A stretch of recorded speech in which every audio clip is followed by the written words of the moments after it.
one more time. Let's share my screen. All right, so it's again a little bit light here for news and events. Just this one's kind of a recap since last time, but the WordPress Accessibility Day, it's over. It happened already last week. But definitely check it out because there's still, if you sign up, Peter, you may know this better than I, but you can get Yep. the recordings when they're ready. And it's nice, the recordings, obviously, it's accessibility. So the recordings will Yeah. include captions and transcripts. Yeah. Uh, So real quick, they used Zoom as the whole meeting thing, which was different, but it made the ability to kind of keep things on their website immediately available. So the Zoom recordings are available until the end of the month. If you go to the site, the accessibility WordPress Accessibility Day site, I'll put the link in. And after that, what they tend to do, I say they, I've been involved with it, but they Amber. tend to then post them elsewhere. It's not like it's one of the ones where you lock in because it's a free event anyway, and we have to pay anything. Yeah. But that'll be available. Then I think they're going to be converted, as you said, and they like to get all the transcripts and things like that. So to the Yeah. end of the month, definitely. So at least go on there and yeah, Peter, if you have the link, or I'll put it in afterwards, so people can just sign up through the email list, and then you'll be notified. So always a good topic, a bunch of good presenters, etc. So definitely worth checking out. Uh, oh, wasn't there? So the other, just kind of not really news so much, but maybe news to me. And so it counts. And I don't mean to steal your thunder of tips and tools, Peter, but have you ever, well, let me ask you, have you ever heard of this WordPress Studio? I Yes. Okay, I never heard of this before. So I saw something recently, like this week, about it. So we've talked before about Local by Fly, formerly Local by Flywheel, now I think just called Local, where that's a tool where you can basically run WordPress locally on your computer. You don't need any hosting, so you can play around with different environments. You can play around with testing out plugins, etc. So there's other ways to do this, but this one was kind of news to me because this is actually created by the WordPress.com Right. team. It's called WordPress Studio. I'll put a link to this in the chat as well too. And one thing that's nice as well is it does not require you to actually have a WordPress.com for hosting. So just here's like the page for it. So they do have a download for Mac or Windows. It seems very similar in a sense to like what you can do with Local by Flywheel. You can create like blueprints or kind of templates, etc. And same kind of thing. You can test out and basically run WordPress on your computer. So I've installed it. I just started playing with it a little bit. So it has the look and feel seems very similar to WordPress itself. Kind of it seems almost like full site editing look and feel for the UIs. But just to show you real quick, I won't spend a lot of time on this. If people are interested, this might be something we do a deep dive in the future on. Perhaps these different kind of like local environments. We talked about that before, Peter. Yep. Um, so anyway, just real quick. So I've installed it on. I have a Mac. I've installed on my Mac. I've created a site just called My WordPress Site. And but what's neat though is from a WP admin perspective here. At first, I wasn't sure if you could install all types of plugins from the repository, but yeah, you can. So you can install anything that's on the repository, or you can upload your own because it's just running like a local thing. Um, and again, you install any kind of theme you want, et cetera, et cetera. But what's nice, it has a lot of the same features that like Local by Flywheel has. You can create blueprints, you can stop this thing from running, I believe you can clone sites as well too, edit sites, et cetera. So really neat. Again, we talked about this earlier. For people who are new to WordPress in particular, if you don't want to even spend the time and or money to set up a hosting environment, these are great resources for you to just play around with it, get familiar with WordPress on your own computer. So WordPress Studio, that's my news slash tool tip. But let's go to the Yeah. real tools and tips, plugins Yeah, part. okay. Just I have not used Studio yet, but and part of it, quite honestly, kind of in a weird way for me, was while you don't have to have a website on WordPress.com, I believe, and maybe I'm wrong. Well, I thought when I tried it, you have to have an account with WordPress.com, which you could do for free. Not at all. I didn't need to. Yeah, maybe You they changed okay? that. Yeah, I just loaded it without even logging into my WordPress.com account and immediately spun it up. So That's And great. I I'll think say when I on a Mac, at least, it's running yeah, it. Well, I'm running the site it gave me with HTTP. I've had problems local now when it tries to switch to HTTPS because Mac yeah, locked down a bunch of crazy security stuff. So this one seemed to be actually a little bit easier to start up a site on. very good. Okay. So Tooltip, all up to you. yeah, I was just actually looking at Studio, based on you. So you can see my screen. Yep. Okay. So one of the things that I have been doing a lot with is coding, making my own little snippets and things like that. And I've been using it to do things on the admin side of my site. Like, for example, when we're doing demos and to be able to do things and have tools more quickly. So I've experimented with a few things, but I'm going to show you two that are actually quite similar to each other, but I'll show you them in action. The reason I'm going to that I think that might be interesting to people on the call is there may be reasons that if say you're doing something for a client, you want to make a certain thing easier, or even for yourself, like for me to be able to just go to the links that I want to very quickly. So I'm actually going to show you two different plugins. One of them is called the top bar links, add custom links to the admin top bar. And the other one is called admin bookmarks. So I'm going to show both of them, and I'll show you the kind of the output with them right off the gate, which is the bookmarks is, if you can see let me zoom in a little bit. That might make it easier. So these bookmarks where I have pages and posts that I can jump to very quickly, that is the admin bookmark. Oh, I got to get my screen share out of the way. Okay, there we go. So that is using the admin bookmark plugin, which is pretty cool because when you're looking at posts and pages, I now have when you load this plugin, won't go through the whole process of loading it and activating it. You then get a kind of a new column here where you can star things. You can basically, this star is like bookmarking. Like say I wanted to bookmark this Lottie file bookmark. Now when I refresh this, I don't even do anything. That bookmark under paid posts, yeah, because I'm in posts, so pages and posts. Now there's Lottie files in case I wanted to jump to that quickly. So it's a neat way to say, hey, I'm working on this page. I keep going back, and just to save those clicks to go, wait a minute, okay, page of post, which one do search, that type of thing. So this jumped right to, I just favored it, so it jumps right to the editing of that. What's also kind of, what's simple is now you have in your admin list, you have a click for bookmarks, and now it just shows just those. So if you wanted again to just kind of highlight things, it's just so simple to be able to star the different things that you want in pages and posts, and then be able to put them up in the top menu. The other one that I like is the top bar links, which adds custom links to the admin top bar, and it uses menus, the regular kind of WordPress menus. And what's cool about that is, so that's what this drop down is, right? So these links here are just, in fact, I added a link to that, a custom link, modify the links menu to go click to it, where now we're in kind of the classic way of doing WordPress menus.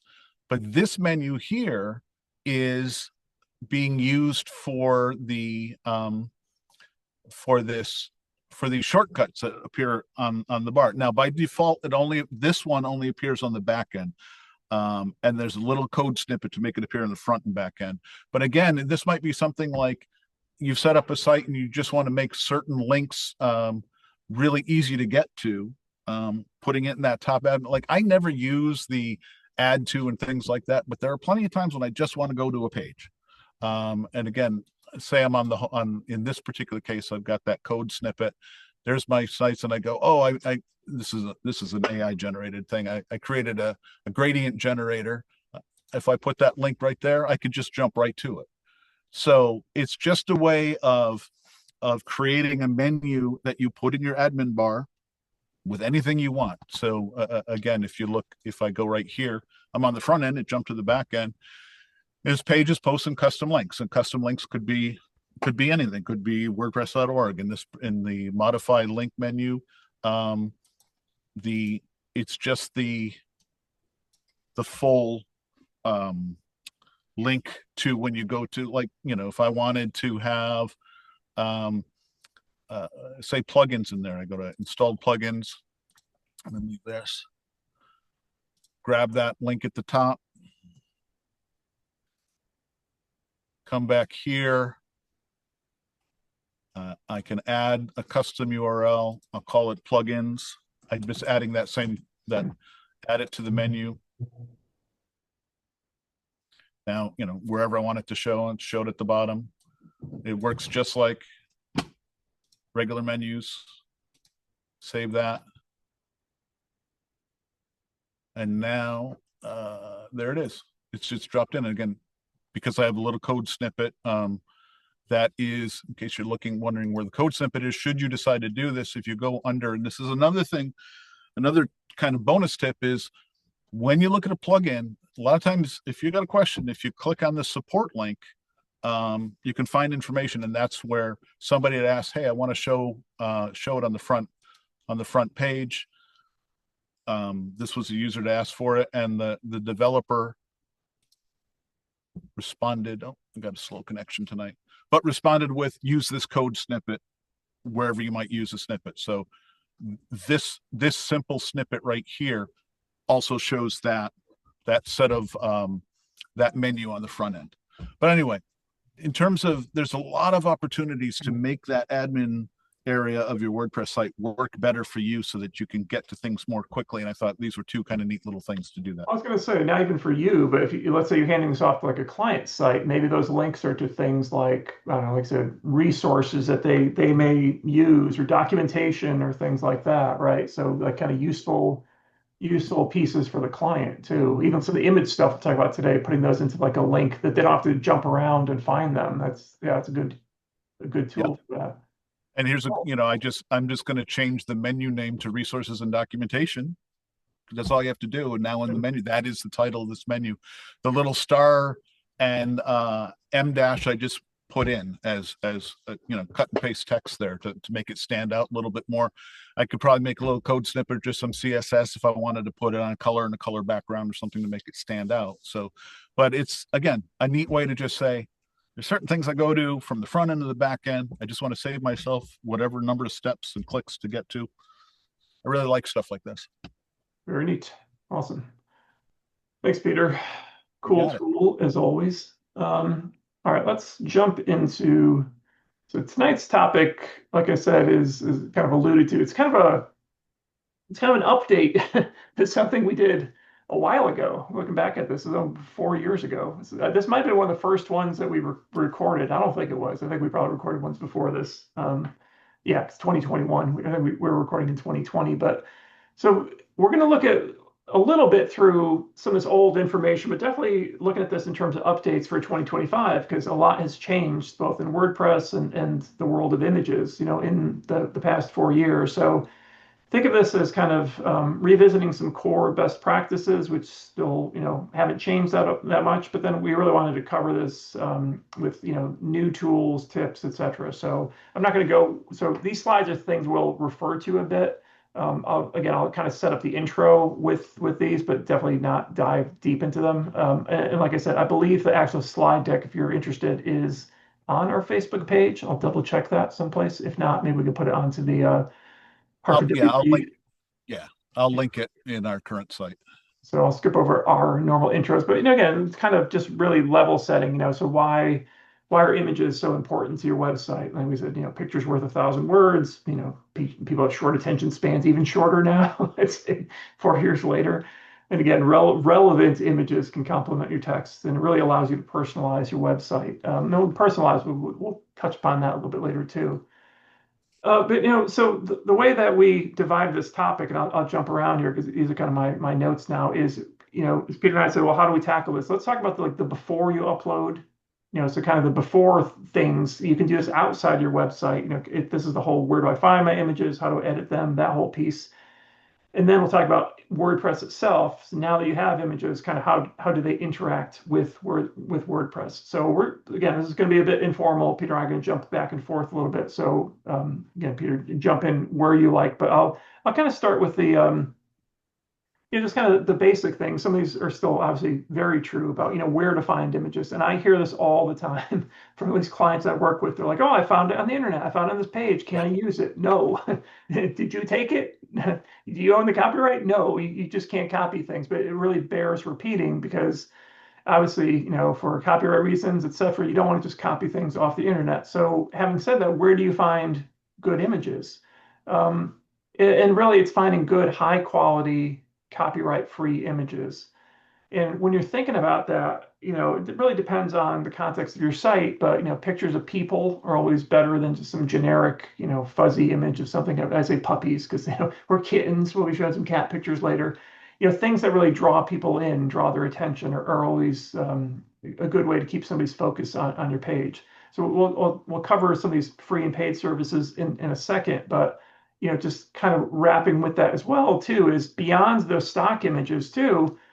People often ask me like, well, can I use my own images? Yes. In fact, I highly encourage that for a lot of people I work with because they're unique. And as we talk about some of the changes of the landscape in the past 4 years, what you have is going to be most authentic.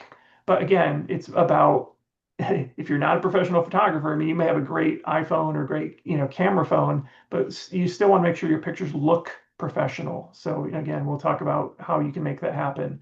And then obviously camera images can be a large size. So in terms of where to find images, Peter, I'll start with one and then I'll shut up and jump to you a bit. We can go back and forth. But one thing that did not exist um, 4 years ago is actually WordPress itself now has a photo directory. So, how do you get to this? You get to this through under, I believe, oh, does it extend? Oh, under community. It's kind of weird. It should be under extend, but under community on WordPress.org and then photo directory. I forget when this has been around for a couple of years, and this is another repository of images. I'm not sure how well the search works. So I always have to look at, I'll just look at the cat photos here. How well does the search? It's not bad. Is that a cat? I don't think so, but that's not a cat. It's the French fries are not a cat, nor is whatever this is. But That it says cats up. is it? You're absolutely right. You're right. Yep. So, this is a place to look for images, some really nice ones. Again, kind of like what we said before about, you get what you pay for sometimes. So, be aware of that. So, this one, I'll just cover one more. I'll shut up, then Peter can talk a little bit about other ones too. But another one we talked about previously was, and these are still true, is Unsplash is one that now there's a lot more integration with Unsplash, and they seem to have actually grown quite a bit since when they first started. So Unsplash has some really nice, super high quality images. So let's stick with the cats theme here. As you can see, you have some fantastic, like, high, crisp quality images that you can use. And attribution is something we'll cover a little bit later. And we talk about what, when you're working with these images on your site, what should you do, or what could you do versus what should you do. So again, we'll put some more links to other sites. But Peter, do you have any other favorites in terms of places to find? Before we go, skip AI for now, but just like regular images. Yeah. Let me pull up.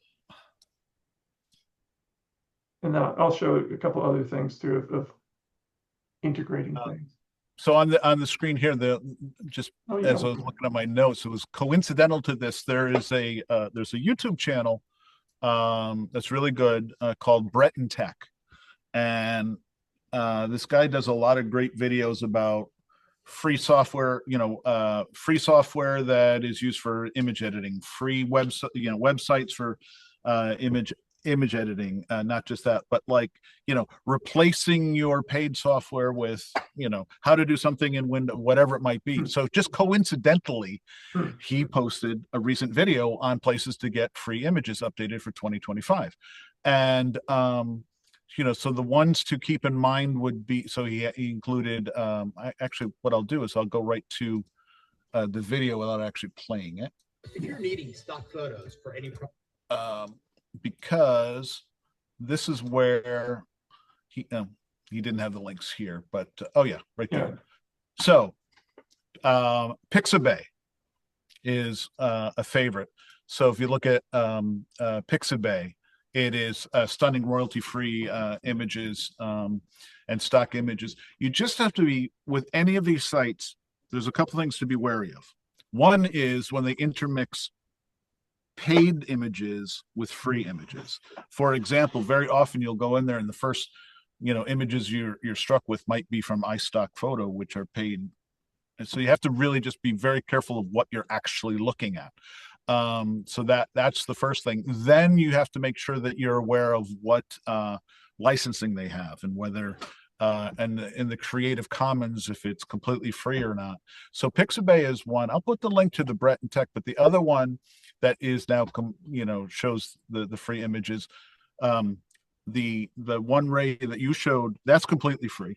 Yep. That is user generated stuff. I think they're very close to 30,000 images now.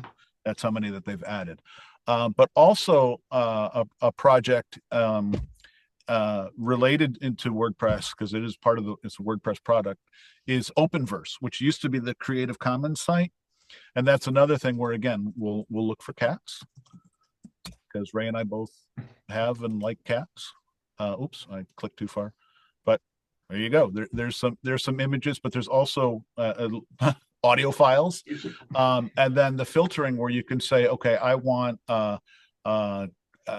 public domain and CCO, which are like that's the CC. Creative Commons 0 is basically you can use the image. You don't need to give attribution, things like that. There's a number of the attribution where it's free to use, but they appreciate attribution. Others, meaning, Ray took this photo and he gets credit for it. And then there's also ones that require attribution, but still could be for free. And there's different ways to do that in WordPress where you could put it with the image or even do a footer page. I've seen people do some things where they're like photos provided by and kind of listed everything as a friendly way to do it. But yeah, Pixabay and open source are the two that I'll throw out right now. But that Brett and Tech video was pretty helpful at just kind of walking through, I think, 10 sites or something like that. Do you subscribe? And I'll ask others on there too, put in the chat. Does anyone subscribe to a paid service for stock images? And as Sue had mentioned, yes. And Sue, if you don't mind putting in the chat window, if you're listening, which ones you may subscribe to, because I used to. So I used to, again, one of those like Black Friday deals. It was, I think Yes. 4 years ago. So it was like Stock Unlimited. I had to find the name of it. Was the one I used to subscribe to, and it's gone. Me too. Yeah, they shut it down. And now Stock Unlimited, it kind of dwindled and it got worse and worse and worse, and now it's probably gone. Well, the shame was that it was, going back to these free things. We'll talk about AI in a minute, though. What I always found was difficult was when you went beyond the common. So cats, you're going to find lots of images, dogs, whatever, that kind of stuff. But when I was building a site for, a client who was looking for photos of, people in a warehouse, and it was like a paper factory. Good luck. I barely found something that, looked close enough where they were happy with it, but that was the real difficulty. But that's where the paid image sites I had better results from them. So that's something to be aware of. Yeah, if you want an actual non AI generated image that meets a very specific need, don't just stop at the free sites. You may have to, maybe just purchase a small package for some of the, like I hate to say like iStock Photo, but some of the more of the paid sites just to get the specific image you want, because it might be worth it. And what was nice about Stock Unlimited, I believe, and Peter, you had a subscription too, is that they allowed you to at least download like a watermarked version of it, kind of a placeholder version. So I remember working with this client where I showed them several examples of, hey, is this what you want? Does this look good? Does this look good? So in the end, they picked the one, because I had a limited number of credits. So that's something to consider. Yeah, when I was doing something for accessibility and looking for images for assistive technology was a challenge without paying for it. it's interesting, 17,000, I don't know, but you immediately get into some things that are a lot of icons. You're always going to find a lot of the icons and things like that. A lot of the free sites, you're getting some old stuff, old style kinds of things. But here's an example of right at the top. And I've seen in fact, I think I purchased some of these images in the past. This is sponsored images from iStock Limited, where you have to pay for them. So that's right up top. You're immediately hit with the paid stuff. So again, being aware, but it's a very good point in terms of, specialty types of photography might even require going to not even a stock photography, but a specialized photographer who might have a library of things and stuff. So yeah. Or, going back to the local, your pictures are better. Yes. I worked with a client who, I don't do many of them anymore for various reasons, but a restaurant. And they were originally saying, well, can we find these stock images? I'm like, you're a restaurant. you Yeah. you want to show images of your food, not like somebody else's version of your food. And then this is a whole back and forth, but just this is a real life example. They sent me a bunch of photos that they took with their camera, and I showed to my wife. I go, these are the worst pictures I've ever seen. It's like Yeah. it was just darkly lit, and everything was just so unappetizing. They eventually paid somebody, a real photographer, who would have thunk, but it's like it made such a difference too. But again, depends on the client you're working for, whether they see value in that or not. But I'm like, if your main, if it's think about this too, if your main business, whether it's an organization, nonprofit, whatever, if your main business has some visual aspect to it, spend the money. Yeah. Don't rely on it. Don't cheap out. Like it's gonna make such a big difference.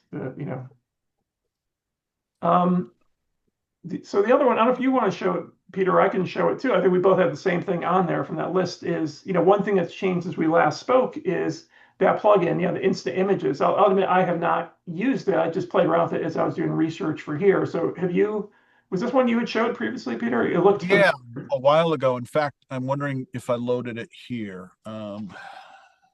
If not, I have it on the site.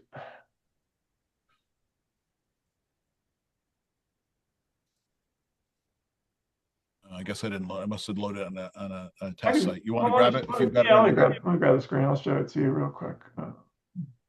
Yeah, I put it on my demo site here. So the nice thing about this one, so again, the plugin, it's a free plugin. I believe there might be a paid version, freemium kind of thing. But anyway, it's called Insta Images. It's on the repository. What's nice about this is, excuse me, after you install the plugin, now you get this additional item underneath your media library. So you can say Insta Images. So what this is doing is this is searching all those things behind the scenes for you. So it's just kind of like Peter said, you don't have to leave the back end of your website. And what's cool too is you can search across, some of these other ones too. So you can search Pixabay, Unsplash, etc. But the other thing I really liked, tonight's the cat theme here. We'll stick with cats. Is if you do find an image that you want, let's pick this guy here. Not only will it bring this image into your media library, but also you can also select in the settings here what type of attribution you want to pull in. So you can say automatically pull in image attribution. There's some other settings in here as well too. I think on the let me go back to, so when I just clicked on that, what happened was now that image is in my media library. Yep. If I look at it here. You can see it brought in the alt text too from the site. So that's another nice feature. Sue, go ahead. Yeah, you got to alt text. You do have to be careful because I did a few that brought in not good alt text. It was basically all the words used to find the image. Right. So that's a starting point. You're right. Definitely review it as well too. But that's actually pretty good alt text. Yeah. Sue, go ahead. Thanks. Would you please, or can I please remind everybody that photo houses that give away free things like you're looking at, or Unsplash or Pixabay or whatever they are, they have terms of service. If some photographer says, I didn't give them that picture, you can't use it, you owe me money, you're on your own. Yeah. Unsplash has had those suits. I just, if you're going to be a professional web designer, I'm just going to urge you to buy your pictures. Once a year, AppSumo has a deal at Deposit Photos for almost nothing. It's like $39 for 100 pictures. Yeah. I must have two or three, and it never expires. But don't, especially Adobe's terms of service, I can't deal with them because if you have an Adobe account, you can use those pictures as long as you have that Adobe account. And if you drop that account, just like their fonts and their other stuff, they just yank them right off your website. Hmm. Yeah. Unless you've downloaded them and uploaded them to your website. If you're using a script to pull them in, they're gone. Yeah. So Adobe has some finicky little rules that, and they can then use your picture if you have manipulated it. So I'm the best advice. I've been doing this a long time. In this 20 something years, I've gotten two issues with companies that say I owe them money for a picture. And in one case, I was flat out wrong and I paid them. I will The say, other case, I got a having lawyer. yeah, bringing that up though too, beware of those scams though that also send out the blanket emails that a lot of people fall for. It's Yeah. the Great point. you have a Yep. copyrighted thing on your page. This is Joe Schmo lawyer from who knows where. So it's definitely you're right, Sue. I think that's a great point to bring up. It's use at your own risk, which sounds like a little bit of a cop out, but Unsplash, I guess the one thing about it is, or other services like this, or like I didn't mention here, maybe I do later. One thing that's changed since 4 years ago is now Canva also, has a bunch of stock images that they pull into, and in fact, if you use what is it, Squarespace and things like that. Some of those are also pulling their images from Unsplash and places. So that doesn't make it right, but it's Right. definitely, I would say, yes, be careful if you're not using attribution. So maybe the best practice thing of this is Yeah. for your own And safety. Yeah. Ray's right about all of that. I just want to add one more little thing. When you pull an image in, just like Ray did with that plugin, it's pulling in all the images metadata. And that's how they find images. If you download an image and then use another tool to save as or something and you can strip out metadata, then you're safer. I don't know. My kids call me Susie Security. I may be going a little bit too hard on this, but Oh, that's good. That's a good point. pictures, please Yeah. just be very careful out there. People are standing in line to sue you. Yeah, it's an interesting thing when it comes to like commercial sites, agencies developing. You would hope that we're not just, scrounging for, you know, free images. Our advice from way back when, you never just copy and paste from somewhere. I knew somebody did it, and it was a Getty image. And if you know anything about Getty images, they will find you and they will charge you, that type of thing. Now, there's another site that Ray, I don't know if you want to show, or I could show it. Or we just, you might not know about it, but if there's a website called tineye.com. Nope, never heard of it. So TinEye is a have fun with it, because what it is it's a reverse image search. Hmm. And what's kind of fun about reverse image searches is things like, I think I saw this stock photo somewhere, and then you go and you do a reverse image site and go, oh, it's on 150 websites, kind of thing, which is also speaks to the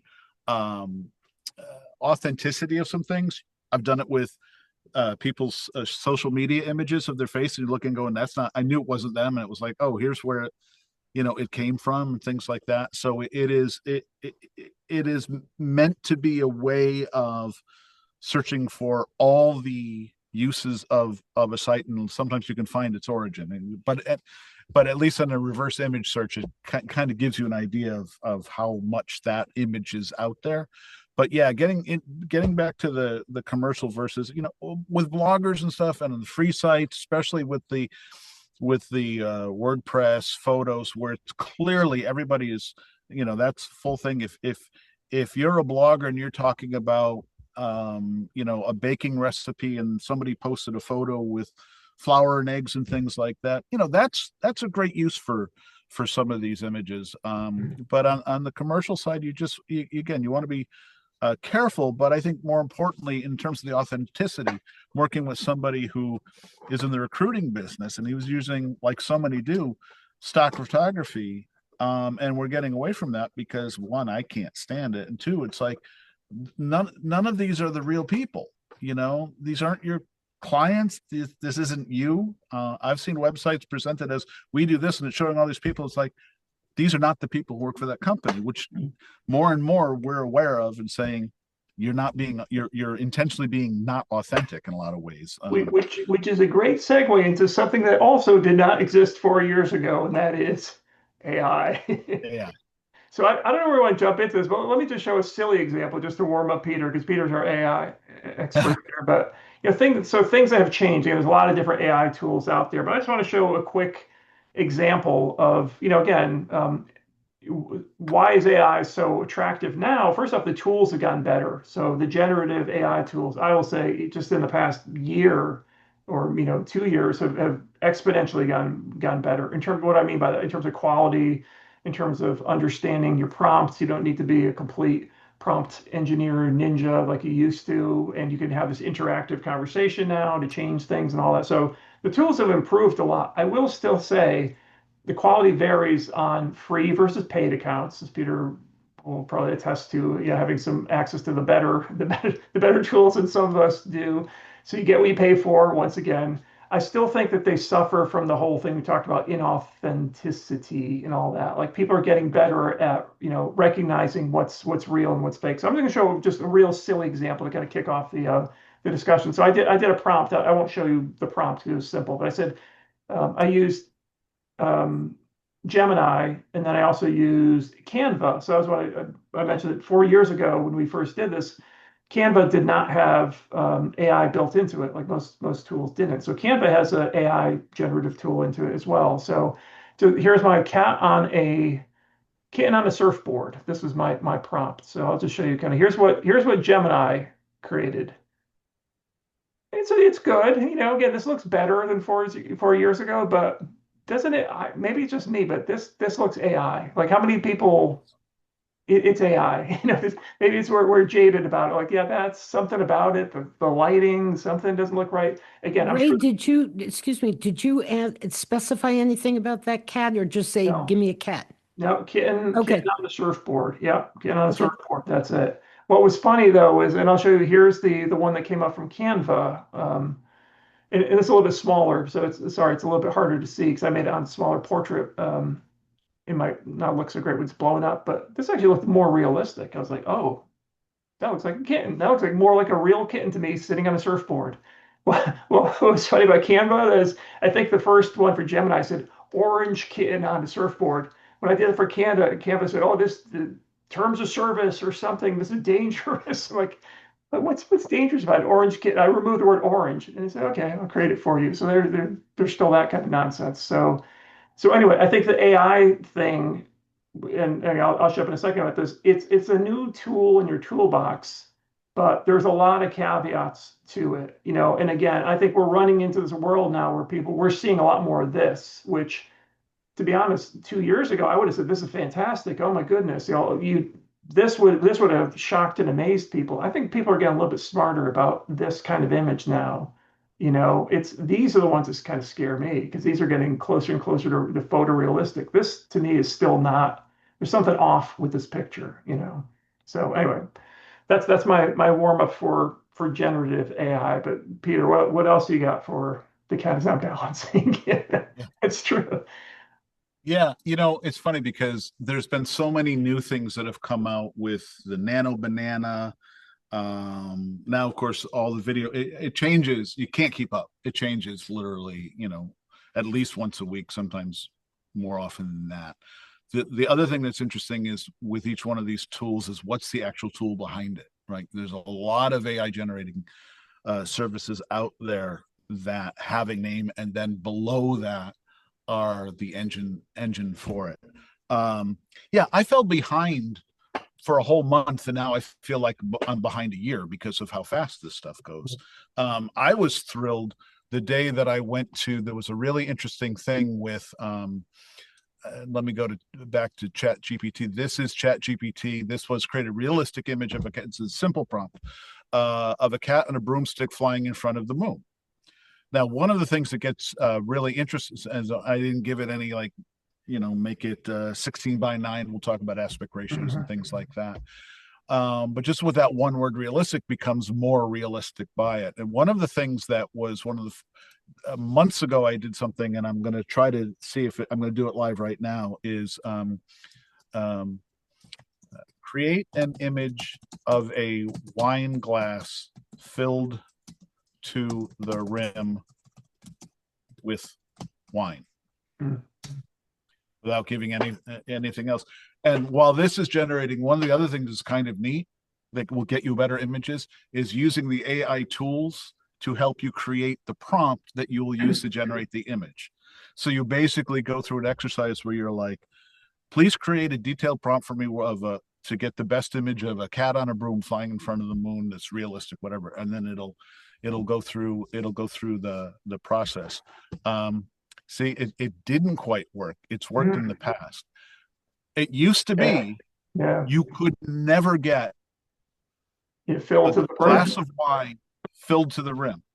And the reason is because the data that it's trained on, nobody ever fills a glass of wine to the rim. Right. So all of the photos that because remember, AI is trained on things, never saw a glass of wine filled to the rim. I was able to do it in Chat GPT. Maybe they changed their model and weirdly went backwards. I don't know. They did. Well, you're on 5, right? And that was the whole kerfuffle of 4 to 5, where I thought 4 used to do that. Sue mentions use the word photorealistic in your prompt. I don't know if that will change it or not. The thing I found where it really failed, and others definitely, we're getting some good comments in the chat. I have never found it to work well with numbers, and I don't mean math. I mean, and if you can try this with 5 at some point, Peter, but display a picture of a calendar for the month of October with the 13th, like the third day of the 13th circled. The numbers it always shows are such a weird mix of, like, sometimes it's like Cyrillic, sometimes it's like hieroglyphs. I'm like, what are these numbers? And I don't know if I'm going to find it, but I did a very specific thing where I was testing it with show me 5 kids wearing T-shirts with numbers on them, holding their fingers up, showing how many fingers. Yeah, it was really interesting. I don't know if this I'd be. Anyway, we don't have to beat this to death too, because we could. But I think the point here though is the tools are better. I will say that there's the caveats are, as you said, you still do. Well, I shouldn't say so. Prompt engineering, the whole term refers to, back a year ago, you needed to be really good and precise, kind of like what Sue was saying of, putting in the words like photorealistic or this or that, really being very descriptive, and you would get better results. I think now what's getting better is the conversational AI, so you can say, that's not quite it, do this, do that, etc. Right. So, that's, if you see, that's what am I still sharing? Yes. Okay, so this was the first pass of the wine glass, and then in the conversation is, please place it on a bar with a fireplace in the background. Yeah. So now that's where you can get conversational. I'll tell you one thing I did. I'm getting siding put on the house. So I took a picture of the house. Then I was like, okay, put this color siding on. Now the trim, and I got some pretty interesting, clear the shrubs so that we didn't have any trees in the way to see it. So that's where it gets some pretty neat things. I'll show you one quick thing before I relinquish, which is, so this is Chat GPT. When I said the cat on the broomstick in front of the moon, Perplexity, same prompt, create a realistic of a cat on a broomstick flying in front of the moon. Not too bad, quite postery looking. And of course, it's making it up because cats don't fly in broomsticks in front of moons. But here's Claude. I don't know what Claude was thinking. it's bubbles and circles and stuff, and it goes through this whole. It was totally overthinking. These are all the stuff it meant. I don't know why it decided to invent a lunar mysticism philosophy. And then what Claude does is it does different things for you where you can see things along the process. Anyway, it's a lot of fun. The nano banana is the next thing that I'm going to be experimenting with, which I think is tied into Gemini. Yeah. So that's the next area I'm doing. And we had a question from Kyle in the chat too about, the copyright implications of AI images. And it's funny, as he said that, I put that into Gemini, and Gemini said, while you generally have a royalty-free license to use images generated by Gemini, even commercially, these images cannot be copyrighted under current US law because they lack human authorship. There you go. Which, I'm going to show you. All right, I got the screen. I'm going to show you one more thing in the topic, which is a website called Site Engine. And I will bring up some sample images. This is, let's see.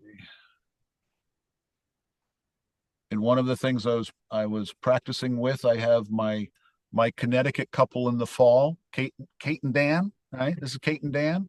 Now, if I take Kate and Dan, and I drop them into Site Engines, one tool, it's like, yeah, this is 100% AI generated.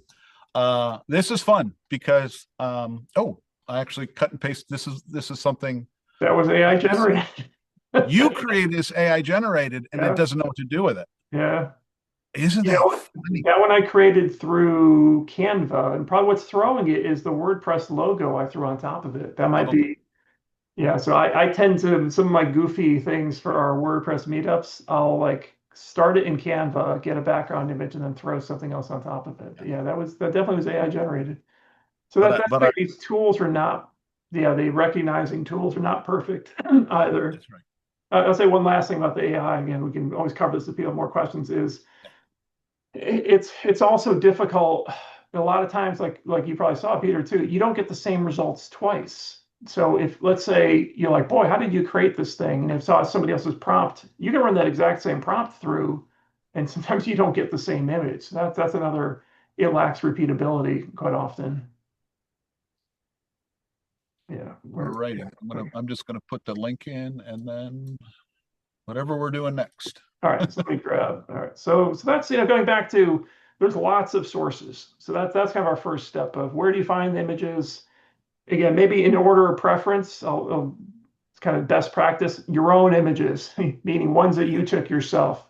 But again, high quality images, we'll talk about how to make them higher quality, but that's number one. You owned it, you took it, no doubt, it's unique, Secondly is, perhaps like the paid, I'd say probably secondly might be what Sue said too, a paid place where you have a license for it. You probably have a better selection of good quality images taken by professional photographers, things like that. And then all this other stuff, let's throw this into the third option. But the other thing too about images, sometimes you can use them as placeholders too. We'll talk about that when we get to WordPress.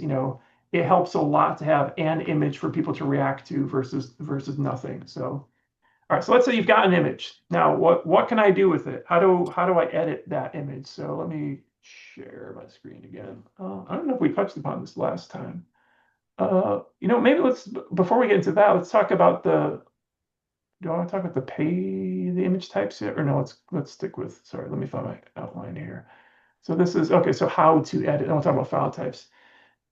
So one of my favorite ones is gone too from 4 years ago. So I've switched to something simple. So again, if you're very familiar with tools like Photoshop or GIMP or something like that, those are extremely powerful. You can do everything in the world with those tools. I find them overwhelming because I didn't start with that. So I get like overwhelmed with the options.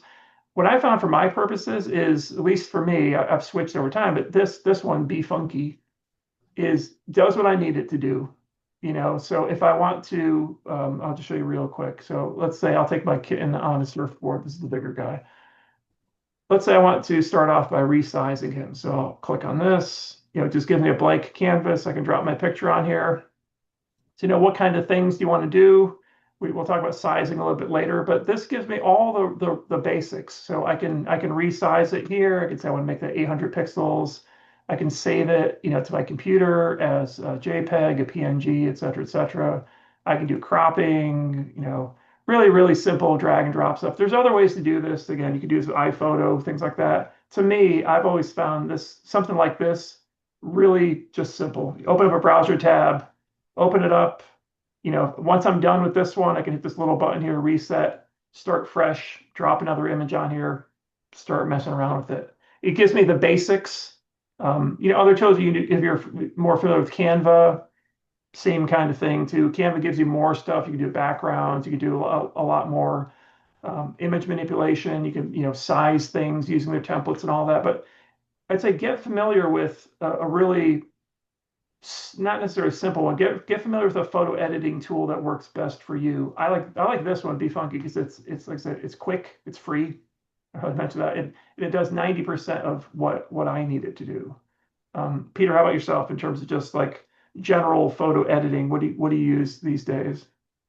Yeah, Photopea is still a great choice if you want to, quite honestly, move away. It kind of is a lot like Word Photoshop, in that you've got it's a free online service, but you've got kind of the WordPress type interface for cropping, and so if you're used to well, not WordPress, but Photoshop, Yeah. that you can apply all of the do all your cropping. I don't know, double clicking. It used to work exactly like there's probably an apply. Oh yeah, check that. So now I just crop that image, and it's sort of all the tools. If you're familiar with Photoshop, I find it overwhelming because it looks too much like Photoshop. it's a lot. I see this, I'm like, oh no, I don't want that. It's too much. Yeah, it's a lot. But at the same time, for a free tool, it's amazing because it is basically Photoshop for free. Yeah. And now it's funny, when I first landed here, I'm going to leave this, and it's called It's either Photopea or Photopea, but everybody says Photopea. Now I can see that they have generate with AI. So, they're including AI in it too, but that is definitely an option for tools. Another one was Red Ketchup. Oh yeah, I forgot that one. In terms of simple, right? So this idea of being able to resize things, compress, image converter. We'll talk probably a little bit more about converters, or we could talk about it now, but the idea that, this is a suite of tools that you can use. I have a license to Affinity, which is the Photoshop kind of replacement, in that you can buy, it's not a subscription, you buy a license for it and you own it. Although they were just purchased by another company, and they're in a weird state of not limbo, but it's a little uncertain. They weren't selling Affinity Pro, so they have the Infinity Photo and the one for the vector images, which is like Illustrator and all. But anyway, in terms of free types of things, yeah. Another one, I don't know if you use it much, Peter, but Adobe Express is another one I use on occasion. Oh, definitely, yeah. Yeah, it's another, like, again, if you don't want the full suite of Adobe tools, Adobe Express actually gives you a lot of good stuff, both for PDFs and things like that too. So I've used it for various things. You do have to, I believe you do have to create an account, but you can use a free account for it. Yeah. And once you have it, yeah, if you go under, I may be signed in. So if you don't want to sign in, I could. Yeah, you can grab it. Yeah, let me grab it real quick. I guess I do have to sign in. Actually, I think I'm going to the same place you are. Hold on, let me just sign in real quick before I share my screen. Come on. And yeah, and for those, their Canva is just a great place for a lot of things in terms of what you get for the money that you pay if you decide to go with Canva. Sorry, I'm trying to sign in here because they've changed. I am so wanting to get rid of Photoshop, but I have the suite, and I have one customer who does a catalog every year. It's, it does, like when you need something, especially, more image manipulation things, you can't be beat. They've actually changed this UI a bit. I haven't used this in a while, I guess. But, where I found this useful was, like quick edit things, file conversions. So this is, again, Adobe Express real quick. And like I said, you can also do things with PDFs in this tool. So there is the free version, which gives you some limited options. So again, that's one other option. Just some specialized ones I'll throw out there as we just kind of keep the ball rolling. If you ever need to do something simple like removing a background image, so let's say you want to drop in let's try the cat on the surfboard. I'll take the candle one maybe. Cat on the surfboard, drop it here. This might take a second. Yeah, good. There we go. Now I just have a cat. Comes in handy, it's gotten better too. It used to chop things off a lot. So now what can I do with it? One cool thing is I can download as a PNG that, doesn't have a background. So now I can use this with text around it, things like that, and just, have a cleaner image. So I don't have the distraction of whatever, my main focal point was. So this is remove.bg. And another really kind of simple one that I use quite often, and there's a free one that has a limit of 5. If you want to do bulk image resizing, I think was a photo P that you showed, Peter, or the other one. I think that had that as well. But this, just I get another simple one. Drop a bunch of images on here. Let me just again show this real quick. I won't run the whole thing. But let's say I want to put don't tell the web Ps in a second. I'll put 2 images on here. Drop them on. Blah blah blah. And now I can say I want both of these sized at 600 by 800 or something, or 600 by 400, whatever, or 400 height. And I can lock aspect ratio, etc.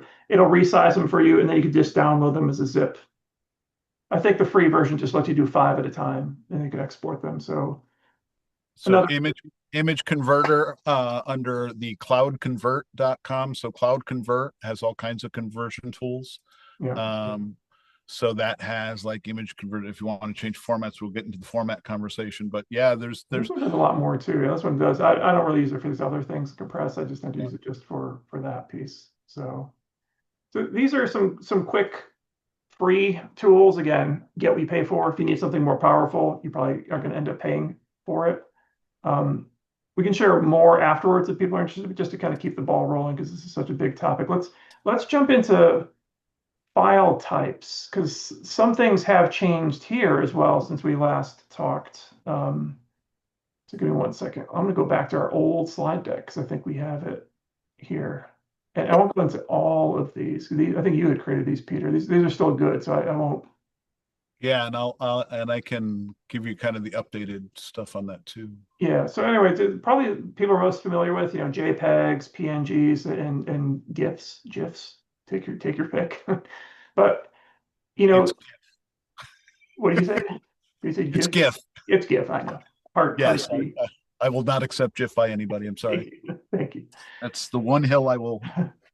So it's important to understand the differences of these, and there's many other file types. We'll talk about a couple other ones in a second. But it's important to understand how they work, at least broadly, and what some of their unique attributes are. So for example, that PNG thing I just showed, I'm sorry, the remove the background, I typically would save that as a PNG because it allows you to have a transparent background. So that's one thing. You'll quite often see logos. We'll talk about logos a little bit more in a second, but quite often you'll see logos in like a PNG file format. JPEG for a long time was kind of king in terms of web image formats because it's lossy, but you could control the lossiness. So when it gets compressed, the more you compress something, you lose image quality, et cetera, But JPEG was really a good general purpose file format. We'll talk about in a second about things that have changed. And then I would say GIFs have really lost their favor quite a bit. In fact, a lot of times when I see them, I convert them to something else because their file size tends to be larger, although it's the animation piece that's still where you'll find them, although those can be annoying too. So again, SVGs, those are still there. In fact, I think there's probably better support for them now, Lottie animations, icon fonts. But what I want to talk about, unless you want to cover any of these in particular, Peter, but let's spend a little bit of time about the new kid on the block. That is the old WebP. Yeah. You mind if I grab the screen? Sure, absolutely. Okay. So with the help of my AI friends, I've got this little chart here. You can see it. That's good. Yep.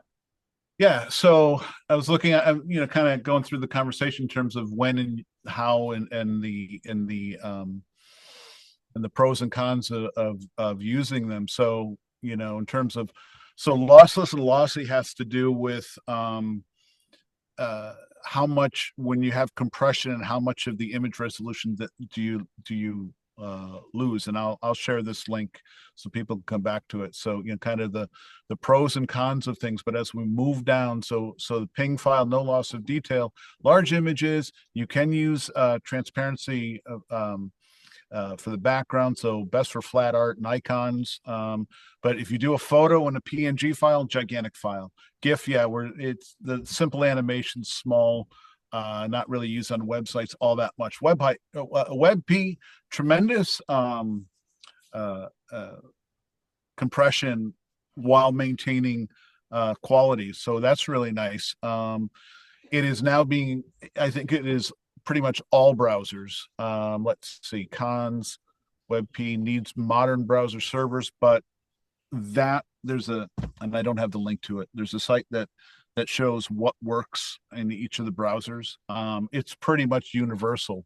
And yeah, it works directly in WordPress now. A lot of these have used to not be anything you could load into WordPress. Now you can just load that directly. The AVIF, I don't pronounce it. I don't say it out loud all that often to know, is another very high compression. And we can get into like experimenting with what some of these compressions are with some of the convert tools. And I've got a way of showing some things, Ray, if you want to look at any of that stuff. But again, it's really great for really nice images, very high compression. But this one definitely doesn't work universally. It's almost, but one of the things that's important to know in terms of working within a WordPress, it only works since 6.5, but it also requires some things to be active on the server. So not generally something that people are using now, but again, an up and comer in that it is very, very high quality for very small images. The SVG, as you described, was that is a vector based. It scales to any size without losing anything. But the thing about SVG files, and then also something called a Lottie file, is these are actually, instead of a raster image where it's dot dot dot dot dot, it is describing it in code.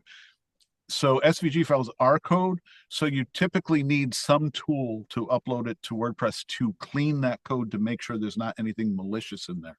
That's why you generally are using a plugin of some sort to get that SVG file cleansed, sanitized, they call it, before it gets to your site. So you can certainly use it on a WordPress site. You generally need some plugin tool, maybe it's built into some code that cleans and accepts it. And then the HEIC, HEIF, a higher compression rate. This is coming from iPhones, high quality, limited browser support. And quite honestly, it's really weird because and maybe because I have an older iPhone, I can't really get, if I export out of my iPhone, it's a JPEG. So it's more of a modern type of thing. And looking it up on an iPhone, it would be under settings where you go in your camera and you say, oh, do it the most compatible or the most compression, which would be this HEIC. But even though I have it set for that, it's still, anytime I'm trying to see what that image is, it's always a JPEG. So it depends, real quick on that, Peter. I think it depends on how you're getting the file off of your phone. That could be the thing that makes, so if you're taking an image, let's say, and you're emailing it to yourself, that's generally going to do it as a JPEG. Yeah, and I figured that I thought where I thought I was going to be successful was using the iCloud and kind of pulling it directly out, and even that was a JPEG. So yeah, it may be a setting. This is the classic. Yeah. iPhones they're doing everything for you, but at the same time, if you have one setting a little bit off, you're in a different world. Do you want to experiment with any of these, or what do you think? We can show, the only thing I was going to show, I think, for WebP, I think you covered this as well too, Peter. You can keep your slide up. Let me look at my notes real quick. So WebP, you said, so since WordPress 5.8, they've been directly supported. Yeah. Again, I don't know if you mentioned this in your slide or not, but again, it's created by Google. So Google created the standard for WebP. You mentioned it's smaller than JPEG, faster. And then the conversion tools. So maybe we just mention the conversion tools piece of it. So I don't know if you have one in particular. Yeah, so one. let me call up this site and I'll show you a couple of things here. So one of them was the tool and tip that I showed from last month, which was the CMO plugin, which I don't have active right now. I can activate it, but what the CMO does is it instantly convert when you upload, say, a JPEG, it converts it on the fly to WebP in your browser before WordPress gets it. So that's one plugin. Other plugins that do the kind of conversion, and you can go to the image converter here, where if I was, let me grab an image and I'll show you this. Say I had all these people. I'm going to grab a very large image. This is the Mother Fox with Kicks photo, and this came out of somebody's phone, I actually know. So if I drop it here, and then that's a JPEG, and then I convert it to, say, WebP, it's going to upload it. I think it's going to give us some stats, but I'll show you where all this works on kind of on the back end while that's doing the work. And just to point this, I'll be curious when you download this, Peter, if you can compare it to the JPEG, because one thing to remember too is that the JPEG is already compressed. So this is the old compressing a compressed thing, a photocopy of a photocopy. So Correct. at a certain point, you're gonna start having diminishing results of that too, and definitely lose quality, because then we'll talk about third compression. We'll talk about more compression stuff that happened in the end too. So sometimes be careful that is the juice worth the squeeze kind of thing. Yeah. Now here's an example of what I didn't do is I didn't reduce the image size, right? So this is, you could see the dimensions. 11.3 megabytes for JPEG, yeah. And what's but it's 11.3 megabytes, and the converted into, well, I converted no, that was what I did earlier. When we can compare that. It went down to 7 megabytes, which is still too large. The AVIF, 882 kilobytes, and still the same size. So that's, again, the next highest compression. And looks great. This is, and so maybe that's a good segue into, so so let's pause there. We can always jump back to these things later. So file formats do make a difference in terms of file sizes and how you use them on your website, but think of it as just one factor. So first off, like we said, file types is something to consider, so use the right file type for your images depending on its usage, and then make sure that it's again compressed. So just maybe not a final thing, but just another thought on compression. Depending on how you're going to use the image, also don't be afraid to go deeper or more aggressive with compression. So for example, if you're using an image that really is just a background thing, and let's say you want your text and you're going to lay over an overlay on it anyway, who cares? Maybe you can compress that image, so Peter's image of a fox, let's say he was going to put that inside of a column or something, have some text around it and all that kind of stuff, and he was going to darken that image with an overlay. Well, if you know you're going to do that anyway, why not just compress that image down instead of 80% through JPEG? Your tools we showed you earlier, you can compress that down to 70% or 60% or something. That'll, reduce the quality of it a lot more, but who cares if quality doesn't matter? So that's just, don't just always use the default compression quality. Think about how you're going to use the image. But then the other tool in your toolbox, I'll just share my screen again, is aspect ratios. So I don't know if we have this is our image editing.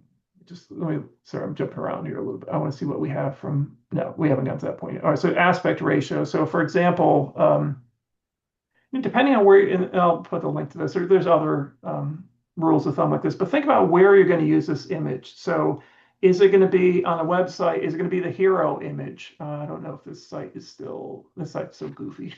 I so much crap it is, but there's no longer a good explanation of a real website. I don't know if we have our Hartford W. Do we still have what's our cat shelter site, Peter? What's that thing called? Build.hartfordwp.com.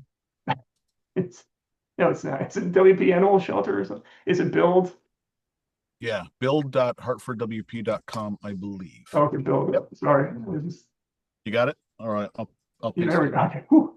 All right. So what I mean is, if you think about these different images, oh, good, but it's actually a good example. So this is what we're talking about. Like this is a hero image on your site, right? Hero, just again, or whatever you want to call it. This is that top image that people are going to see immediately. You want this to be a good quality image.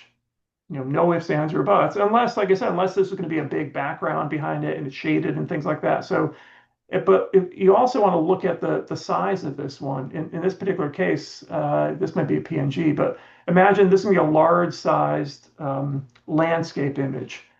Well, this other image below it, it's going to be in two columns. So, and you think about it, it's really, yes, it's going to be responsive, so it's going to move, etc. It's a background. We'll talk about that in a second, but this does not need to be nearly the same dimensions as this image, etc., etc. So let's say you have a tiny images, these are featured images. That's another story, but consider where it's going to be placed on your website. So that will help you in terms of, and this is just, I'll put this link here. These are just some rules of thumb. So again, hero image, you want something that at least is like landscape, so that's a 16 by 9, it's just landscape. So 1280 by 720 pixels. That's a good, kind of a good format. In fact, do I still have it in here? I do. I have this other little plugin on Chrome. It's a ruler thing. So this will kind of tell me, so what's the width of this guy. So his height is 570 and the width is like 1323. That's my window is stretched. But that's kind of what you want. And I told Peter the stories, we were talking about this before. I had a client recently who sent me, they wanted to change the hero image on their site. They sent me a photo they took on their iPhone and it was in portrait mode. I'm like, that's not going to work. Just like I can crop that as much as you like. It's never going to look like what you want it to look like. So consider the dimensions, and this is going to have a huge impact on that file size. So the one you were saying, Peter, the Fox one was like what, 4,000 or something by whatever. Yeah. So again, first you reduce that. Again, you think about these tools like this Be Funky one. Let me just show you. I think I have a real quick example here. This guy's pretty large. This is just something from Unsplash. So you look at the sizing of it. It's 2,700. So let's play with. I'm going to turn it to 1080. That's probably wrong because that's going to be a portrait thing. But anyway, as you start cropping this down, you're resizing it. Get what you want out of the image. Now when I apply this and I'm going to save this down, it's going to make it to like 215 kilobytes. So it drastically cut it down by cropping and resizing. So consider that too, and especially ones that are not the hero image, ones that you're just going to have like a side image somewhere on your site. That alone will make a huge difference. And then the portrait versus landscape thing. I don't know if we have any. I don't know if we would have any portrait images on this one. Let me just see in the contact. Yeah, I don't remember any. Probably not. Maybe in the donate page. No, we never finished the site. It's go back. But anyway, so that'll be a consideration too of, let's say you have a team, let's say we had a page here of team photos of people on the team, whatever. Those, you want those portrait generally, because it's going to look better. So that's a big consideration. Let's see what else I have for this. And then aspect ratio portrait mobile landscape. This is just a minor one. I'm not sure if it fits into this exactly, but in terms of images themselves too, think about where you want the image to display, mobile versus desktop. So for example, on this page, this is just I had a kind of quick demo here. There are tricks and techniques that you can do. Unfortunately, in WordPress itself, it's not so easy to do natively, meaning there's this whole, I think the CSS attribute called source set, which allows you basically to say, depending on if I'm looking at something on a tablet or device type, I can swap out an image. So for example, maybe a landscape image looks good on desktops, but on mobile, it's not going to look good. So I want to swap that out for a portrait image. So on this particular page, and I'll show how I did this, but anyway, if you look behind the scenes responsive, I swap a different image here. So on mobile, it's going to look like this. On desktop, it's going to look like that. That could be a solution. Maybe maybe you can't ever crop this down perfectly to fit on a portrait on a mobile. Don't give up. Maybe pick a different image. Talk to your client. Say, is there a better one I would have instead? So that these are kind of little things to think about in terms of kind of beyond editing. Anything else, Peter, in terms of aspect ratios, that kind of thing you can think Yeah, of? well, and it might take a little bit more time than we want to take right now. I was going to show, like, with aspect ratios that you can set in WordPress using the image, and then how there's ways to manage the focal point, so that you do have Yeah. ways to do things on the fly within WordPress itself. You want me to go ahead and Yeah, show that, because that kind of covers. I wasn't getting into that detail previously. We talked about this whole thing about. I had a slide about usage of images and how images behave differently depending on how you're using them. If yeah, they're embedded versus background and stuff. But no, I think this is something we did not cover before about focal point. I think that's a great yeah. point. So let me, first of all, I could show you, one of the things that when you're just, these are just demo images. I was going to grab this one, and there's another one where I can't remember the name of it now. I can't see it. And that was one of the ones that I wanted to use for this. Hang on. Where is it? Where is it? It's a bunch of kittens. Because of course. Well, I'll just use this one to start, and then we'll use another demo. I know it's there. I must have accidentally dragged and dropped it somewhere. So let me get another image that will work for this, which is this one, I guess. One of the things to keep in mind, I'll just grab a couple extra that, how do you get images into WordPress? Go to the media library, install it, add an image, and then say upload it. You can also just drag and drop. If I took these images that I just highlighted and drag and drop them, WordPress will take and upload those, as you could drag and drop right on the page. And my share bar always wants to get in the way. Okay. So, and it's funny because when I dragged and dropped these images, because I did multiple, it now defaults to making it a gallery. We could talk about galleries later, and how it's just a gallery is a package of images now, which is nice. It used to be something, and if I wanted to ungallery them, I can just come up here and just transform them all to separate images. And the reason I'm doing this is so that I can just keep and delete. I wanted to show this one because I have like kind of grid showing up on a portrait image. So let me get rid of this image, and let me get rid of this image. So here's an image that is in a portrait style. Now, right now I'm not using like Cadence images or any other image blocks. I'm just using core image. And in the core image, you can select, you have the option of choosing aspect ratio. So right now, this is the original aspect ratio. This particular image is a tall image that I'm using for kind of demo purposes. And I set up a grid so that we can see kind of, well, what are we showing when we change the aspect ratio? So if I change the aspect ratio now to, say, a square 4:3, you can see how it crops. Let me reduce the size of this. Let me go to, yeah, the width I'm going to set to 600 now. So what's also interesting too in WordPress, you can set your width of your image by grabbing the handle, or you can change the number here. This has all been kind of over time. These additional functions are adding it, but that is now showing in with 500 wide square. I can choose standard. So now I'm cropping the top and bottom. And I'm showing the 4:5:6 because I haven't set any different focal point other than center. Aspect ratio on this image, if I go to portrait, now I'm going to see more because it actually is a portrait file. It's because the width is larger, you're seeing it go taller.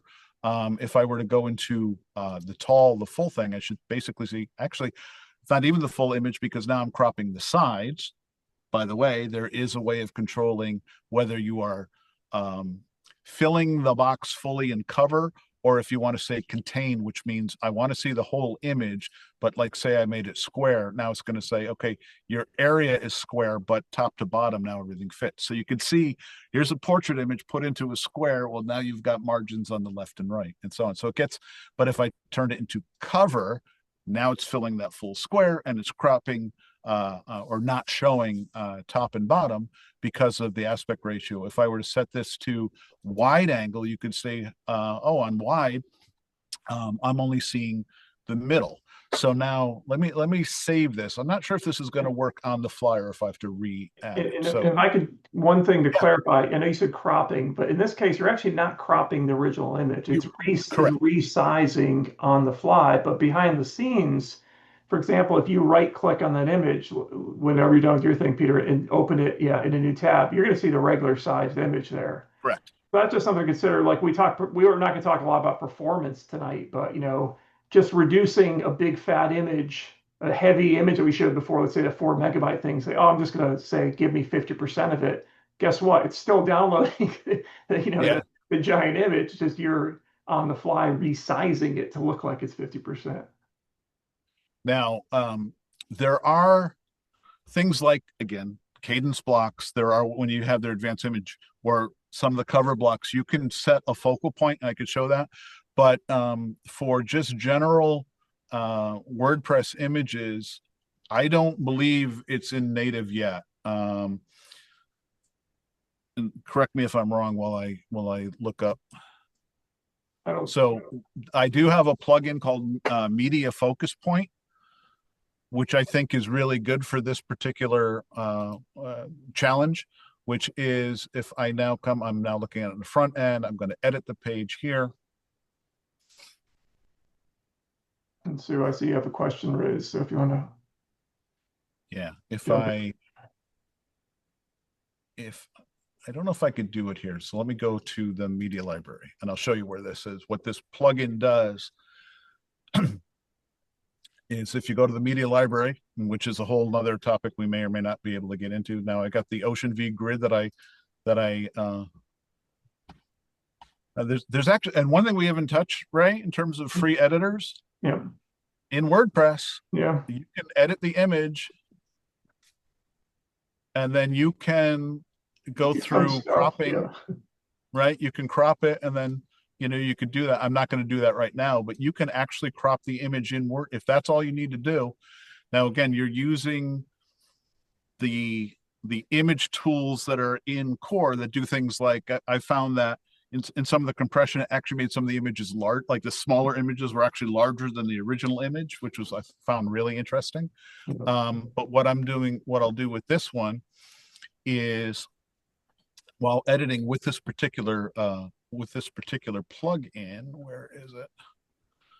It's on the bottom there. Yeah, where the media focal point is, that is what this plugin added. And if I set that, now say I wanted to make sure that I'm always showing the mountains first, right? No matter what, I'm going to say, make the focal point the mountains, or wherever you put this. If you want the top left, so say you have like a sunset and the sun's over here, and then you have all this thing, and you go, well, I may use it like your thumbnails, for example. If you use an image for a featured image and it's a thumbnail on your blog post, you can set a feature, where you want to set the focus. And if I save that, now this should change. This should save. What I don't know, because I haven't tried this yet, is does it automatically reset the focus on the front end? It does not. Oh no, does it? Yeah, it moved it to the top. It did. Yeah, it moved. It's showing now because I didn't go to the very top. I should have gone to the very top. Yeah. It here. So that used to be, it was showing 4, 5, 6 right in the middle. And now that I've changed the focal point, it is now saying, okay, when it's not, what do you call it? It's not masking. It's kind of mask. It is, I guess it's masking, right? Yeah, it's positioning. It's more positioning. Positioning, right? Because it's really CSS behind the scenes, like you saw. That's if you saw the CSS, it's just saying like position it here, so make that the top visible. Right. So now that the focal point is set using that plugin to the top, and there are some things I think in Core, like the cover block, the group block, where you can set the image focal point. Yeah, I think But a lot of times where I found this most useful is for background images, because like yeah, if it's an inline image, then you're not really going to set a focal point. You're probably just going to crop it. But if you have a background image and like in your example, you want those mountains showing up, you yeah. want that image background like starting from the mountains, so you don't see the stuff on the bottom. I find it when you're dealing another thing again is when you're dealing with a blog post layout where you're showing the featured image and it's only showing the Right, thumbnail as a right, square, yeah. and all of a sudden it's like, well, that's not showing me anything. If you set the focal point of the thing that you want it to show, um, that's something. So again, something to be aware of. I could have cropped this all in the first place if I knew I was going to use it at 16.9. Getting back to Ray's, talking about what you do to, in advance of, if you've got a wide angle spot for an image, do it all before you get into WordPress. But for things like where an image might land in different places and maybe you are setting a different aspect ratio for it, or you're concerned about the thumbnails, having the ability to control where that focal point can really make a difference instead of having things kind of, displaying in a weird place. And just FYI, when you see all the details here, with the size and the name and the type, and this is all a little code snippet I put together with Claude. So that's what this is, like, to experiment with, like which images are carrying, for example, EXIF data, which is the data behind. Getting back to what Sue was talking about with the metadata, and that's all kind of stored, and I have that turned on right now. So that when I'm looking at any of these image examples, if I go to say this one, that's where you get all this data. You can see this original image, what camera they used and when they took the photo, and all the details that get stored in that file. So just FYI, and there are tools to strip out EXIF data too, so you don't reveal too much. So you have your hand raised for a bit. Go ahead. Yeah, Peter, could you go to the settings page in WordPress for the media? You got a few tabs open, don't you? This is nothing. Come on. Yeah. So where am I going for here? Go to settings, and then wherever they define the pictures, the image sizes. Yeah, it's under settings media. Is it settings general, or is it? He's got it shown on the right there as well too, but it's so actually if you go to settings, yeah. media, go down settings media. Right. Settings So media. Settings media. Yeah. Yeah. And it doesn't show you all of them. The defaults that come with WordPress are somewhat out of date. That pictures that are 150 by 150 as a thumbnail is really kind of small. Very small. And every time you upload a picture, WordPress is creating one this size, even more if you're using something like WooCommerce or whatever. And pretty soon, your media library server space is getting pretty high. Correct. So if you can change these. Now, Yes. it's harder you're not going to go back and fix things going backwards, but you can fix things going forward. And 1024 for a large image is pretty small. We kind of use 1920 for large images, Yeah. and 300 on thumbnails and 600 on medium. But when you first build the site, you can adjust these, and then you don't get those little tiny thumbnails that when you make them like 400 wide, they look all grainy. Yeah. So Yeah, exactly. this is a way to keep your media library size down and have better quality pictures. It's just these are I think the original numbers from WordPress Yeah. 3 something. Yeah. What this isn't showing though, and Peter actually had a better view of that. So if you go back to your media library again, Peter, on the site, this is only showing those three sizes, right? Meanwhile, the theme can also define other ones too, like the medium large or the 1536, whatever. So that's just a little confusing too, that those other sizes that you don't see on that media options screen. Yeah. Some of those are the theme is doing that for you. And yeah, exactly. But Now that should be available when Peter was doing it earlier, saying, do you want to use this size image or change the aspect ratio or whatever? Those other sizes should be in the drop down if the theme is doing it. They were, yeah. Yeah, correct. So there's a few. Before we go there, first of all, I want to explain that this particular box is there, though these are there, but this is a tool that is part of, in case anyone's interested, the plugin that I always install, which is the admin and site enhancements. And in that particular plugin, there is a there's a toggle for just for showing that. It might be under utilities. In case, oh no, yeah, image sizes panel. So this particular plugin just has a little toggle for showing that, but those are there. This just gives you a little a way to not only see that they exist, you can actually, if you want to look at your thumbnail, you can click on it and there's your thumbnail. It's just a live link to it. So that's kind of a neat little thing there. Now, as far as while we're in plugins, let me go here real quick. There are, again, multiple tools. People like different tools. The Short Pixel family of tools allow you to do, I thought I had them loaded on here. So Short Pixel is the thing. I'll bring them up. Why don't I have them? I loaded them all. Deactivated. Right there. Okay. Oh, because they're by the title. So, by the way, they have a whole number of things, including, you know, when Sue, when you said you can't go back, you can go backwards if you regenerate all your thumbnails. So there are a number of plugin tools for regenerating. We'll cover that after this. Save the tools. Okay, you got it. You cover that after. But the other thing related to Short Pixel is that and they have it in a couple of different. They actually use it in a couple of different ones, but in the image optimizer, there you can set additional, and you could do this so many different ways, but you know, using a tool, it kind of does that for you. But you can set, and they've added a lot of functions here. Now you can have it make a web.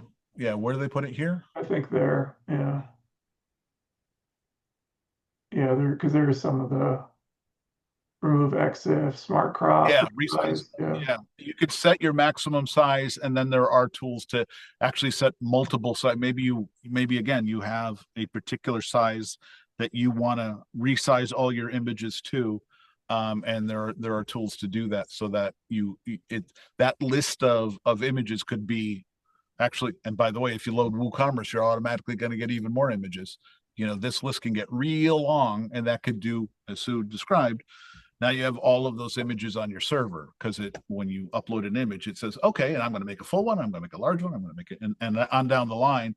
And tools like the Short Pixel tools that allow you to just put in, I guess, as many as you want, other sizes. I wouldn't recommend putting a whole lot. And then if you have an e-commerce site and you load WooCommerce, that's going to add the WooCommerce thumbnail sizes and all, and then you'll see WooCommerce image sizes. So I think where like the Short Pixel tool or something like that's really also beneficial is when you have multiple people uploading to a site. So like you said, if you're the only one and only person, shame on you. if you're uploading, you know, 8 megabit size photos, you know. But more realistically, if you're at a site where there's multiple people or a client site or whatever, you can't control what people are going to upload, you know, unless you do something like this. You know, you can't force somebody to go and crop things for you. This will at least try to automatically crop things. So that's where I found it really helpful. It's more for client sites than for myself. But exactly, and I won't go dig up the thing for the size, adding different sizes, but just know that the capability maybe before. But let's talk on to the next, right? Yeah, well, since we jumped into this, I was going to cover, because we're down to like 15-ish minutes or so, just some of the tools that we talked about. Okay, so we've covered, and Peter went to this a little bit, which is great, because I think you led into it. It's like we talked about things you can do before. Oh, sorry, let me share my screen so I have something to talk to. Oops, my screen.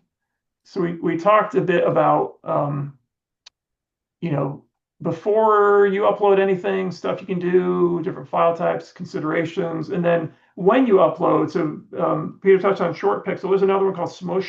That's another kind of popular one too, where that basically will will compress your files. One thing to be aware of though is that WordPress itself is also doing some compression too. I forget what percentage it does. If it does like another 80%. So you'll often see that. Let me try one real quick. You'll often see it in the where it'll say crunching when it does something. So let me drop a file into here from my um, I won't do the WebP. I'll pick this guy because it's kind of big.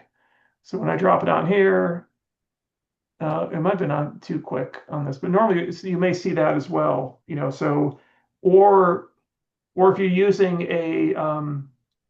let's say you're using a plugin like for SiteGround, for example, it has its own performance plugin. So there may be other things compressing beyond what you do yourself or beyond ShortPixel. So that's just one thing to be aware of too. If you're looking at something, say, boy, why does this thing look awful?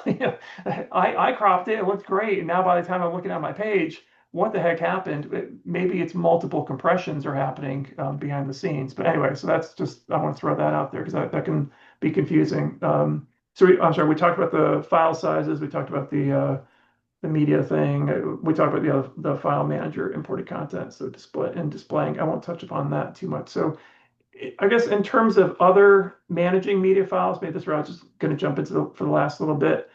And I think you had shown one of these, Peter. So these are kind of more specialized things, but they'll save your bacon when you need to use them. So ShortPixel, they actually have quite a few.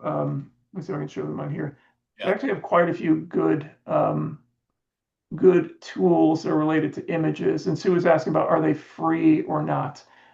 Mind, yes, they're free, but limited. So if I look at what was the one I just said? Enable media workplace. I think that was the one. Yeah, under theirs. But so this one comes in handy where let's say that you're working on a page or a site and you just want to change one image. Well, normally what happens is if you keep the file name the same and re-upload it, you may have some issues with caching, like a cached copy of that image may not automatically be refreshed or brought down to the client machine. So what this allows you to do, this plugin, I don't think I've installed any place, is, but you basically can change an image without breaking the link behind the scenes. So it allows you to swap an image. Again, everything else kind of stays the same, but it can get recognized as the new image and get brought down to the client. So they'll see the new image. So that's another kind of gotcha sometimes for if somebody's just changing an image but you're not seeing it, maybe there's a cached copy of it someplace. So this is a great one for that. And the other one I'll just show real quick, and I think you were going to show this as well, Peter, and I think Sue mentioned is like the Filebird. So Yep. over time, as you get more and more images, it really becomes a pain on your site to, the default media library here is a bit convoluted. You can just see things by thumbnails, you can search, et cetera, et cetera. But what Filebird allows you to do, let me see if I can add it real quick here, is it really allows you to create things like subfolders, for example. So you can put things together in some sort of logical grouping. So that's just a nice way to organize your library. So here we go. So if I wanted to create a new folder, let's say this is all my cat images, cats, save this. And now I can tag things into that and just say, okay, these all go to, where's the bulk actions? Maybe my thing is off a bit. 1 second. Sorry, I got too many windows open here. Oh, you can move these into, let's say, like into my cats folder here. So again, it's not really doing anything behind this. It's not changing any physical file directories, but it's a way to categorize things so that they're easier to find. Again, as your media library grows over time, I think that's one of the great tools for managing it. Yeah, it's important to know that there's like I've got happy files that I got a while back. There's a few others. It's important to know that this basically kind of tags everything. If you turn that off, you don't you no longer have that categorizing, but you don't lose your files. Right. It's just kind of a layer in terms of the organization of what you, and because I know I've came across somebody in a situation where they kind of panicked over that. So, Any other favorite file management plugins or tools? well, I'm going to show. Can I grab the screen and Yeah, then I'll please. show more? I know at the end, which was let me share, because I know this comes up sometimes. Stu's So got it maybe left. You mean clients upload photos directly from their phones without sizing them first? I know. Who'd have thought? there are a series of plugins by Jordy Meow, and there's one that there's one I'll use that I'll tell you right away that I use on certain things, and I think I've used this as a tooltip, which was the Meow Lightbox, which is if you have images and you want to have it show up in a lightbox and all. It is the easiest way to get kind of all your images shown in a lightbox. There's another favorite lightbox one that I can show you where you have to just say, okay, you're specifically telling it you want to be in a lightbox. But in terms of management, this is when you get into the media cleaner, where it is definitely a be careful here, but in terms of cleaning images out of the database, so all of a sudden you find that you have the same image loaded 15 times, which I have seen, and I've seen more, just because, even in my test one, you're going to see the same image over and over again. So this is a kind of tool that basically goes through to help scrub your media library. You do need to be careful and back up your database and all, because you could accidentally get rid of stuff that you don't want to get rid of. But at least for those people, like for me, I inherited a website that had gigabytes of data, and we didn't want to start necessarily right from square one. This was a great way to chip away at that, because of the way it goes through all the files and compares and shows you go, these are all the same file. Do you want to make them one file and then have all the links go to the one file properly? Things like that. So that's a good management tool.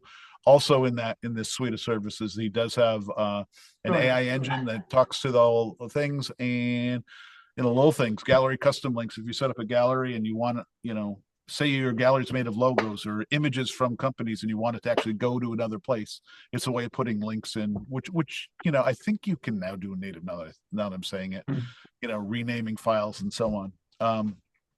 We're coming up on the, and I don't know if you have anything. I did want to mention a quick thing about alt text, but we'll talk about that when I check with Ray to see if he's covered what he wants to. I think just real quick, again, I always forget this topic. I don't know how we've been covering any of this before. So even our old slides. So this will be a teaser for people to go back and watch that video from, when was it again? I said we did this in 2021. It's on our YouTube channel. So working with images in WordPress. So some things are still true. We're not going to have time to cover it tonight, but just want to point out we covered some of these already, so that's kind of funny. We didn't plan this, but we talked about the settings, the media library, et cetera, how featured images. We didn't really cover this in detail, so I think we covered this previously. If you want to see that, one I want to point out real quick is this lazy loading as well. So that this goes a bit more into performance and all that. So I had a demo. We don't have enough time for it tonight to show a live example of this, but this is something else to consider. Just because an image is on a page, WordPress now, since what version was it? I think I wrote it down. When did lazy loading happen? 5.5. So again, this is newer than what we did 4 years ago. Lazy loading is implemented by default. So, again, when you're looking at things of like, boy, I know I got this image on this page, it may not be even be loading at all if somebody doesn't scroll to it. So, maybe you don't need to concentrate on that, reducing the size of that image, because maybe nobody ever sees it. So that's just one thing I want to throw in there, Peter. And just let me see if there's anything else real quick. Some of these things you can go through the slides yourselves. We don't have time today to show this. We talked about a bit about where your images go, figuring that out. Site optimization. We definitely won't cover that today. It's a whole other thing. But go back to that. So that's part of in CDNs. We won't have time to cover that today. So just broadly, again, images are not only important, we said early, the very beginning thing to give your site personality, they could often be one of the easiest and key ways to improve performance on a site. If you got something loading slow, especially on mobile, we showed you some of those tools, and you can find those in that previous presentation. It could be a really simple fix, like maybe your images are too large. So maybe you have to work on reducing the size of them, doing some compression and stuff like that. That alone can make a huge difference. So not only important for, the look and feel of your site, but also performance too. So any other parting thoughts, wrap things up there, Peter? I'm going to show one real quick thing Sure. because it might be something we talk about later, which is for accessibility and the whole concern about alt text. I'm going to figure out a way to share this for those people who are using Chat GPT. But I do have a little thing that I created. It's not even it's going through and just generating a prompt, and this idea of like let's take our, I wonder what it'll do with this. And of course, this is a big image. But that Fox image that we were using, let it upload, and it should give me some nice alt text in Chat GPT. This idea of writing alt text, which is for people who use assistive technology who can't see the image, explain what an image is on your site. They should have the same kind of experience. And I have found that with the right prompt up front to Chat GPT, I can get some really good, really efficient alt text just by dragging and dropping into it and getting, okay, adult red fox with 4 playful kits on sandy ground near a den is a perfectly acceptable alt text for that. And in my prompt, I said, give me two alternatives and so on. So there are ways of using AI properly for some of this stuff. I don't recommend the bulk tools that do this, but you can certainly, if you're like, hey, how do I describe it? So for those interested, I can find a place to share what the actual prompt is for this and have Put that, like I said, maybe on our site and the resources. Yeah, because that's the piece we didn't really cover tonight, because that would also totally derailed us of the integration of the AI tools into WordPress and different themes, including some page builders and cadence and other things like that, where now that we showed a little bit of using image generation tools, but now some of that's getting baked into some of those page builders and or like cadence itself too. So that's a little bit beyond the grounds of this, but it's kind of like starting off with a page and saying, hey, don't just give me a wireframe of this page, give me some images too, right? And I know Cadence has a whole thing about basically using AI prompts or using AI and prompting to generate a page using a bunch of AI images as placeholders and all that. That's a whole separate story. We don't get into how that works and how good that is, but I think just for brainstorming, it's fine. So that's kind of where I see at least the state of AI pulled directly into WordPress right now, at least as far as images go. So we had a lot. Yeah. It's a bit whirlwind. So hopefully, but there's some new things. I think it's worthwhile. And we're going to probably try to do this for other topics too, where there's some new things from 2025. We've covered some things. We've been doing this now for how many years? 2018-ish or so, 7 years. So there's some evergreen topics like this, but things have changed. So let us know, back to what I said in the beginning, things you want to learn. If there's things that we've covered in the past, you're like, hey, how has this changed? Let us know. We'd be happy to go back over and cover things. It's a great way to kind of, bring up new ideas, but also see kind of what has stood the test of time in terms of best practices. So I'll send out the recording of this. We covered lots and lots of stuff, lots of different resource things. So that should be posted sometime tomorrow. And if we can put some the old slides, I sent it to you, Peter, I think is a PDF. So maybe we can. Yeah, those slides. I've got some of the stuff we can compare. Kept that page I had with things, and for folks who are interested, the 3 dots on the top right of the chat to save the chat. If you want some of the links, just remind people that that's an option. We have chats that can be saved. And that's it. And I know we gotta wrap it. So. Yep. So thanks again, everyone. Thanks for coming out, and hopefully you learned a couple of new things. And thanks for all the interaction too. I like hearing how other people, what things you're using. We learned a lot from that too. So definitely. All right, everyone have a good one. See you next month. Take care. Have a good night. Thanks. Good night. Bye.